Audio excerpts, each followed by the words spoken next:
va a ser de 0,8 milímetros. Es decir, si yo pongo a aplicar, ¿ven? Me hace una reducción homogénea de 0,8 milímetros. ¿Se entiende? ¿Qué pasa con estos bordes? Quedan muy agudos. Quedan muy agudos, entonces después cuando vayamos al paso número 7, que era diseño libre, vamos a tener que redondear un poquito. ¿Sí? Pero fíjense que ahí hice un desgaste homogéneo y me quedó 0,8 milímetros. Si yo hago un corte,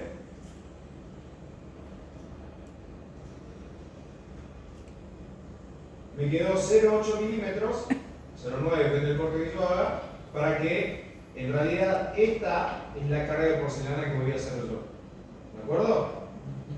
¿Puedo dejarle más espacio? Sí. Acá, si yo le pongo, voy a hacer una mínima carga de porcelana, la reducción va a ser menor.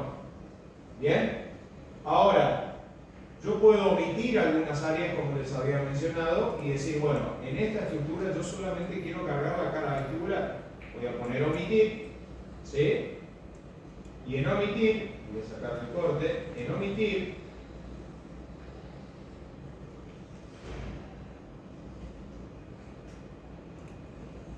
voy a seleccionar las áreas que yo no quiero, ¿sí?, que se hagan la reducción. Es decir, todo lo que quede color azul, por ejemplo, no me va a hacer una reducción. Miren. ¿Ven? Lo que me queda de color azul y el resto es la reducción. Vamos a poner 0,8 para que sea más evidente. Me hizo una reducción de todo menos de lo que yo pinté de azul. ¿Bien? Ahora, vamos a suponer que yo quiero dejar solamente la cara vestibular. ¿Cuál es la técnica que aplicarían ustedes? ¿Pinto todo el resto? Sí. Ok. Seguramente de la manera más fácil. Sí, hay otra manera más fácil. Otra de las maneras más fáciles es tratar de marcar todo y solamente despintar la parte que yo quiero que me haga la reducción.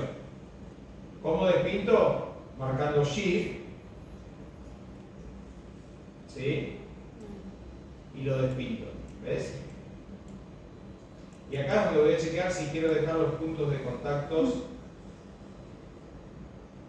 en circonio, que sería lo ideal.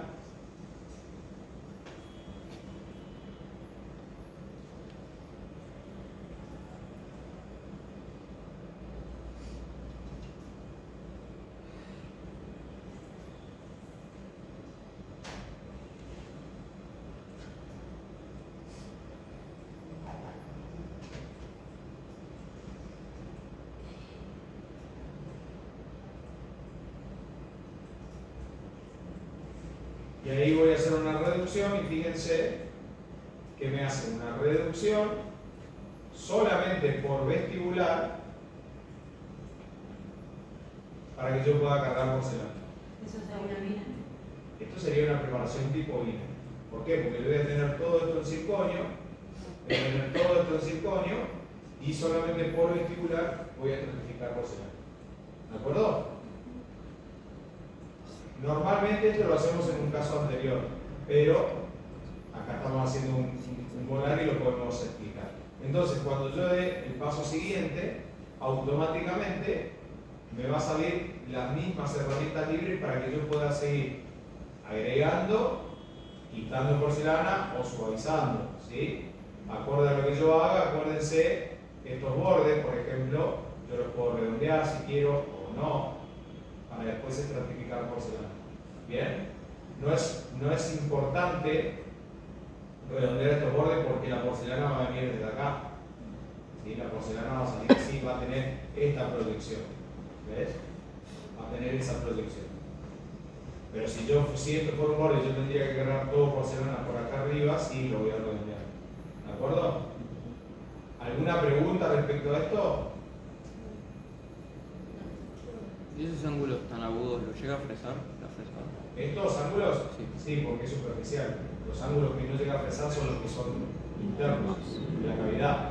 Si yo acá tuviera un ángulo, ¿sí?, inconveniente, la fresa no llega a fresar, salvo que pongan la compensación del fresador, que eso ya lo hablamos, lo vamos a seguir hablando 1000 veces. veces. ¿Sí? Normalmente la compensación de fresado por default me va a permitir poder fresar todas estas áreas. ¿Sí? Profe, ¿Sí? el color de la porcelana y ya el cajete que haces, ¿quedan siempre el mismo color o tiene que ser, tiene que tener un buen ojo para que... No, debería quedar el mismo color. ¿Ah, sí? Tranquilamente vos podés llegar al color de cuando vos. La parte difícil es cuando vos haces un disilicato líquido en la misma boca y al lado tenés un circonio. Son dos materiales distintos, ¿sí? Y son monocromáticos, es decir, después del horneado, después del cristalizado o del sinterizado vas a tener distintos colores y encima distintas marcas, por ejemplo. Vos con pigmento tendrías que lograr el mismo color. Eso sí es difícil, pero no es imposible, se puede lograr. Ahora, cuando vos estratificás porcelana, o sea, tenés todo en tus manos para poder llegar al color, porque vos lo vas haciendo por carga de masas de porcelana. Entonces, sí o sí vas a llegar al color. Porque literalmente te basás en una base y empezás a cargar vos porcelana. Pero ya cuando tenés algo que viene, ¿sí?, monocromático y haces algo monocromático para que estas dos cosas sean del mismo color, y la verdad que previamente hay que hacer un estudio de con qué lo voy a fresar, tal vez es una 3, pero acá lo voy a fresar con una 1 a veces o con un C2 para llegar al color, porque en realidad no es una 3, es un color un poquito más gris, o es un D. Ya eso es una curva de aprendizaje en el laboratorio. Es una porcelana específicamente para cargar acá, se puede tranquilamente. Tranquilamente. En un sector posterior normalmente no, o sea, lo vas a cargar entero, pero en un sector anterior vas a cargar por vestibular. Y créeme que nadie va a un boliche, nadie va a un evento con un espejito para saber si el mismo color del palatino es el mismo que el que tenés en vestibular de la porcelana. ¿Sí? Vamos, 20 minutitos y lo tenemos que sacar. ¿Vale? Sí, hagan la reducción. Hagan la reducción homogénea o pueden hacer una reducción parcial.